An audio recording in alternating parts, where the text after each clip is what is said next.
Salut la famille, j'espère que vous allez bien. Moi, ça va. Alors, je me nomme Destinée. Je vous souhaite encore la bienvenue sur ma chaîne Royauté du Cœur.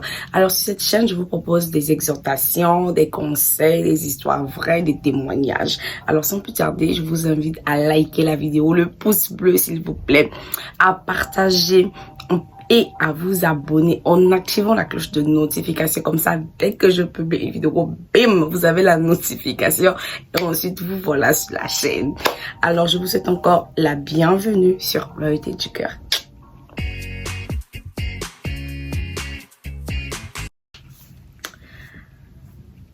Alors, aujourd'hui, je vous parle de mon accident à moi que j'ai fait quand j'avais 17 ans. Donc, quand j'avais 17 ans, j'étais en terminale et ce jour-là, j'avais la physique-chimie.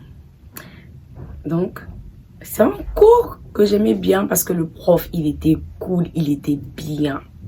Mais ce jour-là, je vous assure, je me suis réveillée. Je sais pas, j'avais pas envie d'aller à l'école. J'étais fatiguée, j'avais pas envie, j'avais juste pas la volonté même de me laver, de faire quoi que ce soit. Et vous savez, nous à la maison là, tu peux pas fuir l'école. Vous savez, quand ton père est militaire, tu peux pas fuir l'école. Donc, vu que papa se lève toujours tôt le matin, il s'est réveillé à 4 heures, il est parti travailler. Il faut savoir que nous, on habite au camp militaire. Donc, on était la première maison. Notre maison avait le numéro 1. Donc, juste en face de la maison, c'était le camp. Et le bureau de mon père aussi, dans cette caserne-là, n'était même pas loin. Donc, il avait accès, en fait, à la maison à tout moment. Parce que c'est pas loin, 5 minutes. Il est à la maison, 5 minutes, il est au travail. Donc, il allait au travail. Il est revenu. Ah, il me voit encore à la maison. Il me dit, mais toi là, aujourd'hui, là, tu n'as pas cours? Je dis, ah, j'ai cours, papa. Il me dit, et alors? Je ne vois pas l'heure qui file. Il dit, non, je sors de m'apprêter, je suis en train de partir. Il dit, ok, d'accord. Quand je ressors de la maison, je ne veux pas tout voir là. Ok. Mes soeurs habitaient derrière, parce que derrière, il y avait une annexe derrière. Donc, je suis allée me cacher chez mes soeurs. Et vu que j'étais peut-être petite, au lieu de prendre mes sandales, faire rentrer dans la chambre, j'ai pris les sandales, j'ai laissé devant la porte de la chambre de l'annexe de mes soeurs. Donc, quand papa sort comme ça, là, il demande, Merveille est partie. Mes soeurs disent, oui, elle est partie, parce que à la maison, on m'appelle Merveille et tout. Mes soeurs disent, oui, elle est partie. Il tourne et regarde, ce sont mes sandales. Il dit, il en fait la blague avec moi. Il m'appelle, je sors chez déjà en tenue. Il me dit, si tu as la chance que c'est le matin, sinon j'allais te taper. Mais vu que c'est le matin là, je ne peux pas te taper. Dépêche-toi, va à l'école. Ce jour-là, je ne voulais pas partir à l'école. Je ne voulais pas, en tout cas, je ne sentais pas.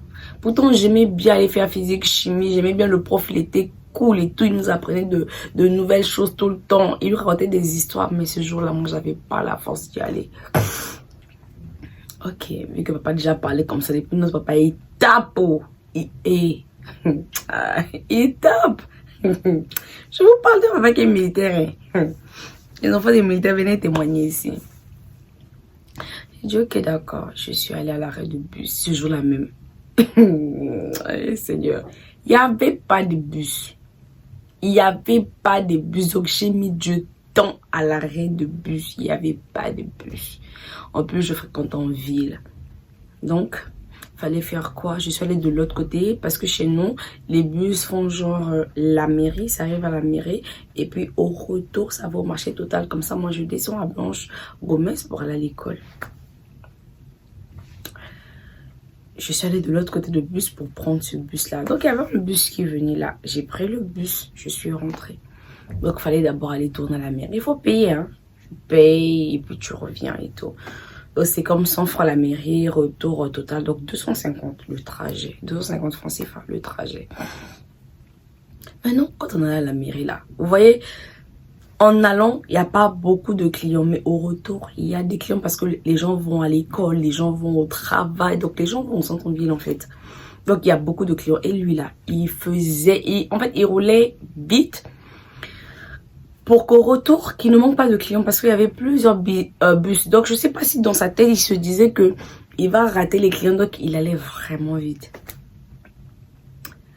Donc, on est parti dans le bus, là, les gens se plaignent. Ah, toi, là, tu roules trop vite. Toi, là, tu roules trop vite. Oh, nous ne sommes pas des cochons, nous ne sommes pas des moutons, nous sommes des êtres humains. Toi, tu roules trop vite, diminue ta vitesse. Tu auras toujours des clients. Cette ligne-là, il y a toujours plusieurs personnes parce que le quartier, en fait, la zone, l'arrondissement même est habité.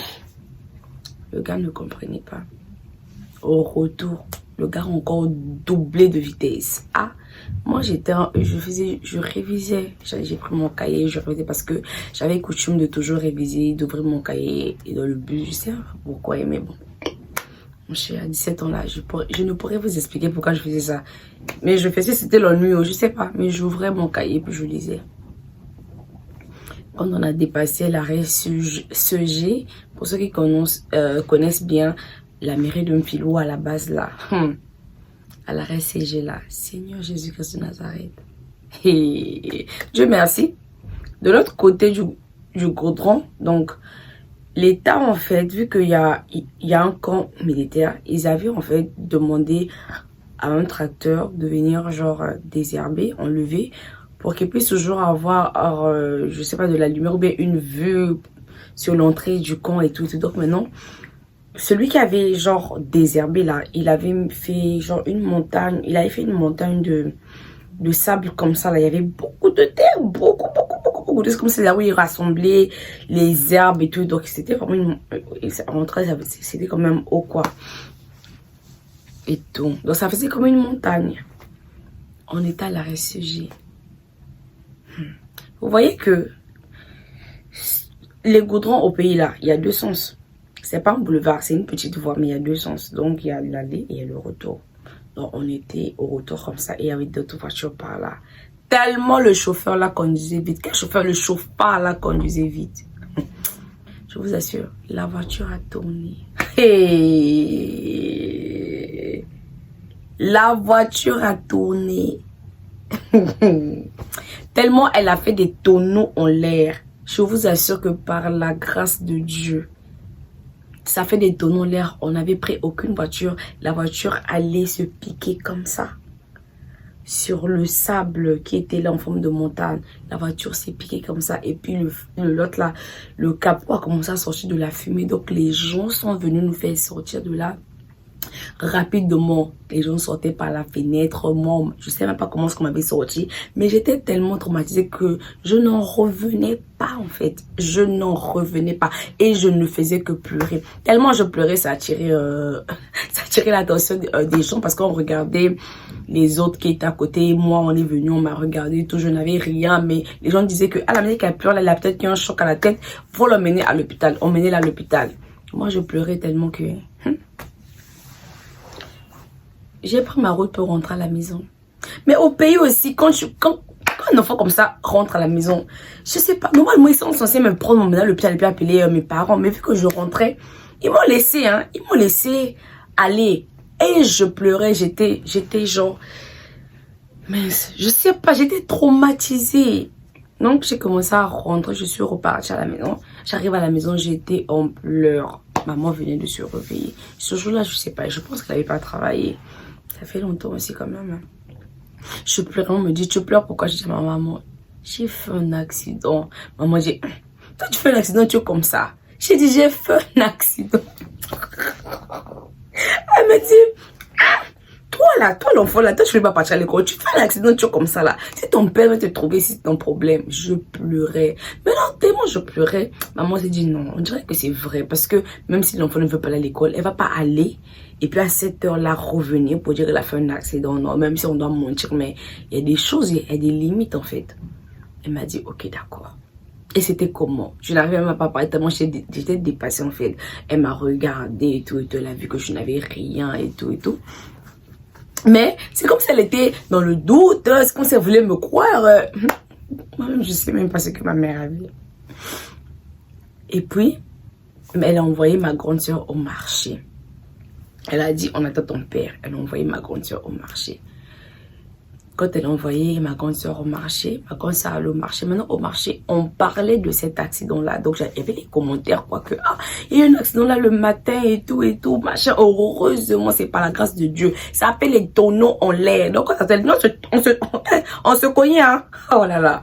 Ça fait des tonneaux, mais Dieu merci, ça n'a pris aucune, ça n'a ramassé aucune voiture, aucune personne. Mais c'est parti plutôt s'enfoncer dans le sable, en fait, qui était là-bas. Dans le tas, voilà, le tas d'herbes qu'on avait, genre, désherbé là, heureusement. Mais il y avait une petite fille là qui était en tenue. Elle pleurait, donc on sait même pas si elle n'a rien eu, si elle a eu un choc, en tout cas. Maintenant, quand ma soeur revient, là, on va dire, maman, c'est vrai. Mais en fait, il a fait un accident parce que je suis allée au marché, on parlait. Et la manière qu'on a décrit la fille, là, c'est seulement elle, parce que quand elle est revenue, elle était comme ça. Maman m'a dit, oh, mais c'est que c'est sérieux, c'est qu'il faut qu'on puisse emmener l'enfant à l'hôpital pour voir en fait ce que l'enfant a et tout. Maintenant, quand papa revient, lui là, il a dit, l'enfant là, elle n'a rien. Elle a peut-être fait un accident, mais elle n'a rien eu. C'est pas la peine qu'on s'emmène à l'hôpital et tout et tout. On n'a rien qu'on attende, même si le soir on voit qu'il y a quelque chose qui se passe et tout et tout, on va à l'hôpital. Mais sinon, là, en la regardant, elle n'a rien eu et tout et tout. Et puis, Dieu merci, quand j'avais fait cet accident-là, je l'avais fait avec le petit frère de l'ami de ma grande sœur. Donc, le soir, l'ami de ma grande sœur, il est venu prendre de mes nouvelles. Comment est-ce qu'elle va? Ils ont dit que, ah, comment est-ce qu'elle va qui? Oh non, votre petite soeur, parce que j'étais avec elle dans le bus quand le bus a fait l'accident. Et elle-même, même elle pleurait. Moi-même, je la suivais pour qu'on puisse aller à l'hôpital. Mais elle pleurait tellement qu'après, quand on est arrivé, je n'arrivais même pas à la rattraper. Et puis bon, moi, j'ai vu que je n'avais rien de grave. Je suis rentrée à la maison. Et bon, elle aussi, en la regardant, elle n'avait rien de grave. Donc voilà pourquoi je suis venue pour venir voir comment est-ce qu'elle va. Et je dis, oh. Donc c'est vraiment vrai, elle a fait un accident. Et je dis, oui, elle a vraiment fait un accident. Donc c'est ça, oh. Moi, aujourd'hui, en fait, pour moi, c'est un témoignage parce que même le lendemain, quand je suis passée par là, le bus était encore là. Et de la manière que le bus l'a été, je me suis dit que ça, c'est la grâce de Dieu. C'est juste la devanture qui était bousillée, le capot ouvert, enlevé. Il y avait la... C'était bizarre parce que comme ce jour-là, quand on sort, je vous dis qu'il y avait la fumée. Quand j'ai vu la voiture, et en fait, je me suis vue, je suis allée encore à l'école dans le bus. J'ai dit, ouais, Seigneur, tu es grand. Tu es grand. Parce que si ce n'était pas ta main, je ne sais pas si on devait vivre, en fait. Si on devait vivre. Je ne sais pas, peut-être que pour d'autres personnes, ça ne sera pas genre un témoignage parce que vous attendez peut-être à pleurer et tout et tout. Mais pour moi, c'est un témoignage. Nombreux ont fait des accidents, ont perdu la vie, ont peut-être perdu un organe vital et tout et tout. Moi, je suis sortie de là intacte. Hein. J'avais pas une égratignure, je n'avais rien en fait. On m'a sorti de ce bus-là, je n'avais rien. J'avais rien eu. Je n'ai même pas une cicatrice, c'est prouve que non, j'avais fait un accident. Je vous assure que pour moi, c'était la grâce de Dieu. C'était vraiment la grâce de Dieu. Parce que quand on passait par là, vous savez, dans le bus, on demande, oh, mais il y a eu un accident, il y a ça, mais c'était comment et tout et tout. Parce que ça, la voiture a tiré tellement l'attention qu'on ne pouvait pas s'imaginer que cette fille-là qui est avec nous là, elle était dans cette voiture-là. C'était vraiment par grâce, quoi. Donc, moi, je dis merci à Dieu. À cette époque-là, je ne vais pas dire que j'étais vraiment une croyante, pratiquante, fervente et tout, non. Mais pour moi, c'est par grâce. Il y a des enfants de mon âge qui ont fait des accidents et qui ont perdu la vie. Et moi, Dieu m'a fait la grâce de rester en vie. Me voilà aujourd'hui, je parle devant vous, je souris et tout. C'est vraiment par grâce, quoi. C'était vraiment pas mon jour. Et moi, je dis toujours que franchement, l'accident dans ma vie n'aura plus jamais lieu. Et je le déclare au nom de Jésus. Parce que c'est traumatisant. Et moi, je ne veux plus jamais vivre ça. Je ne veux plus jamais vivre ça. Donc voilà, c'était là mon témoignage. J'espère que vous aura fait du bien. Et surtout, priez toujours avant de sortir. Même si tu as oublié là, quand tu es dans le bus là, pardon, prie. Dis, Seigneur, sois mon conducteur. Seigneur, sois devant comme guide, derrière comme protecteur. Et avec moi au milieu là comme Emmanuel. En tout cas, aplanis tes sentiers, tapisse-les par le sang de Jésus. Proclame, déclare que toi, de la manière que tu t'en vas, c'est de la même manière que tu vas rentrer sans égratignure. Et Dieu le fera pour toi. Alors, je vous dis à très bientôt. Je vous aime énormément. Je vous dis bisous, likez, s'il vous plaît, likez la vidéo et puis abonnez-vous. Bye.